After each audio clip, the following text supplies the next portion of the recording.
Sabe aquela corrida contra o tempo que a gente vê em filmes de ação?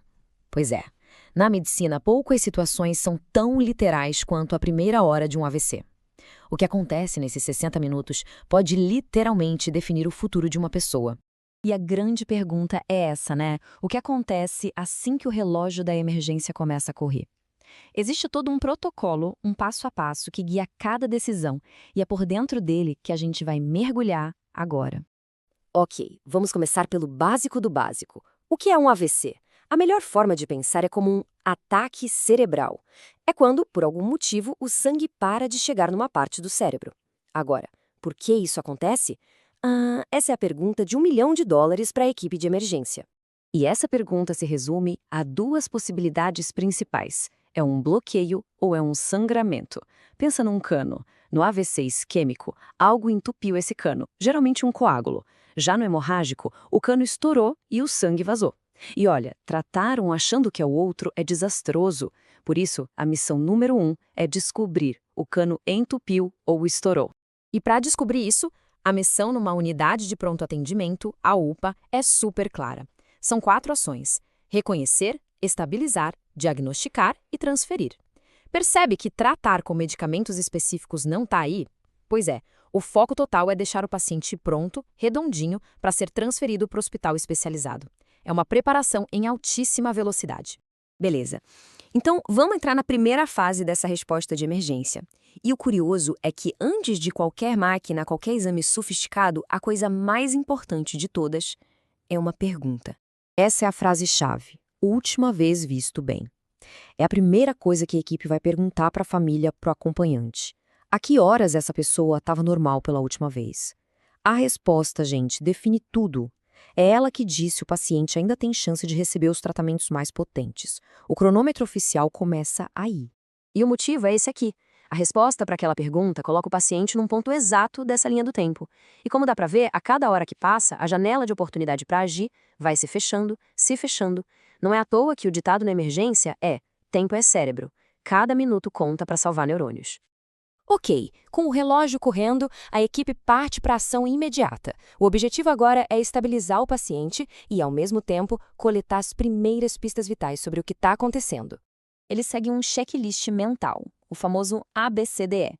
É um padrão para qualquer paciente em estado grave.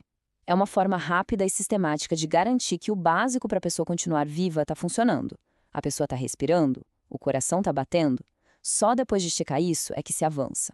E no meio dessa variação toda, tem um teste que fura a fila de todos os outros exames de sangue: a medição da glicose. Por que será que checar o açúcar no sangue tem tanta prioridade? E a resposta é surpreendente. É porque uma crise de açúcar muito baixo no sangue, a tal da hipoglicemia, pode imitar perfeitamente os sintomas de um AVC. Fraqueza de um lado do corpo, fala enrolada, confusão mental, é tudo igual. E como isso é algo muito mais simples de reverter, a equipe precisa descartar essa possibilidade na hora, para não seguir por um caminho de diagnóstico totalmente errado. Em seguida, a equipe aplica a famosa escala NIH. Pense nela como uma linguagem universal para estratificar o tamanho do problema. Quando o médico fala o número pelo telefone, quem está do outro lado já entende a situação do paciente. Assim, a comunicação fica muito mais eficiente e segura. Então vamos lá.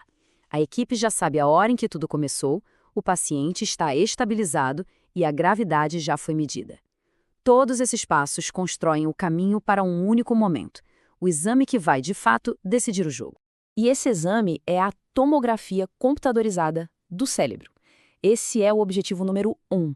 O protocolo é muito claro quanto a isso. Nada, absolutamente nada, pode atrasar a ida do paciente para a tomografia. Mas o que eles estão procurando com tanta urgência nessa imagem do cérebro? A busca é por uma resposta. Uma única e crucial resposta. É aqui que a gente fecha o ciclo. Lembra da pergunta lá do começo? Bloqueio ou sangramento? A tomografia responde. Se na imagem aparecer uma mancha clara de sangue, pronto, é um AVC hemorrágico. Se não aparecer nada de anormal, a equipe assume que é um bloqueio, o isquêmico. E essa distinção define todo o plano dali para frente. Com essa resposta em mãos, a UPA entra na fase final da sua missão, preparar a transferência do paciente para um centro especializado, um hospital de referência em AVC. E é fundamental entender isso. A UPA não vai administrar os tratamentos mais avançados. A função dela é ser como uma equipe de pit stop de Fórmula 1. Eles estabilizam, diagnosticam e passam o paciente para a próxima equipe nas melhores condições possíveis e com o máximo de informação. E essa passagem de bastão tem que ser perfeita. A comunicação é toda padronizada, quase um checklist para não ter erro. Informações cruciais como a hora em que a pessoa foi vista bem, o resultado da escala NHSS, o que a tomografia mostrou, tudo isso é passado de forma organizada. Assim, a equipe que vai receber o paciente já sabe exatamente o cenário que vai encontrar. Para a gente fechar, vamos dar um passo para trás e olhar a cena completa. Todo esse protocolo que a gente viu é uma máquina impressionante, super bem orquestrada, mas ela só começa a funcionar de verdade se a primeira peça do dominó cair. A gente viu toda a ciência e a velocidade da equipe de emergência.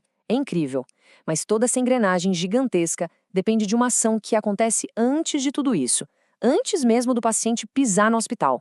Afinal, quem é que aperta o start nesse cronômetro? E a resposta é essa. A corrente da sobrevivência não começa no hospital. Ela começa com qualquer pessoa que percebe os sinais, um sorriso que fica torto, a dificuldade de levantar um braço, a fala que de repente fica estranha e pega o telefone para chamar a emergência. É nesse exato momento que o relógio começa a contar.